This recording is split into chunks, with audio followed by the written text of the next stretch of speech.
টানা বৃষ্টি, জলাবদ্ধতা ও বন্যা পরিস্থিতির মধ্যে এইচএসসি পরীক্ষা আয়োজনকে কেন্দ্র করে দেশজুড়ে শিক্ষার্থীদের আন্দোলন নতুন মাত্রা পেয়েছে। রাজধানী থেকে বিভাগীয় শহর বিভিন্ন স্থানে সড়ক অবরোধ, বিক্ষোভ ও মানববন্ধনে অংশ নিয়েছেন পরীক্ষার্থীরা। তাদের প্রধান দাবি দুর্যোগের মধ্যে পরীক্ষা স্থগিত এবং শিক্ষামন্ত্রী ডক্টর আ.ম এহসানুল হক মিলনের পদত্যাগ। নগদ নিয়ে এলো হার না মানা হার অফার। সর্বনিম্ন 10,000 টাকা রেমিটেন্স নগদে পাঠালে থাকছে স্বর্ণের হার জেতার সুযোগ।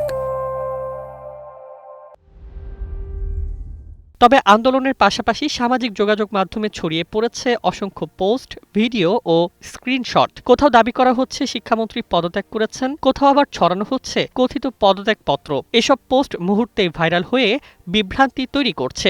ফ্যাক্ট চেকিং প্রতিষ্ঠানগুলোর অনুসন্ধানে দেখা গেছে, শিক্ষামন্ত্রীর পদত্যাগের দাবিতে প্রচারিত একাধিক পোস্ট ও তথাকথিত পদত্যাগপত্রের কোনো সত্যতা নেই। এমনকি এআই প্রযুক্তি ব্যবহার করে তৈরি ভুয়া নথিও সামাজিক যোগাযোগ মাধ্যমে ছড়িয়ে দেওয়া হয়েছে বলে জানিয়েছে ফ্যাক্ট চেকাররা।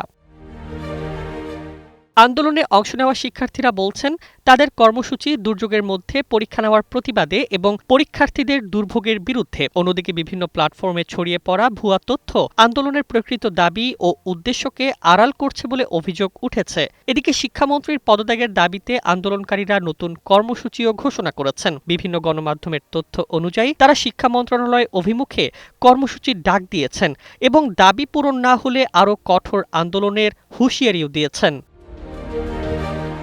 বিশ্লেষকদের মতে, বাস্তব আন্দোলনের পাশাপাশি সামাজিক যোগাযোগ মাধ্যমে ভুয়া তথ্যের বিস্তার পরিস্থিতিকে আরও জটিল করে তুলতে পারে। তাই আন্দোলন, দাবি কিংবা সরকারি সিদ্ধান্ত, যে কোনো তথ্য শেয়ার করার আগে নির্ভরযোগ্য সূত্র যাচাই করা জরুরি। কারণ একটি ভুয়া পোস্ট মুহূর্তেই লাখো মানুষের মধ্যে বিভ্রান্তি ছড়িয়ে দিতে পারে। News desk, 21 television.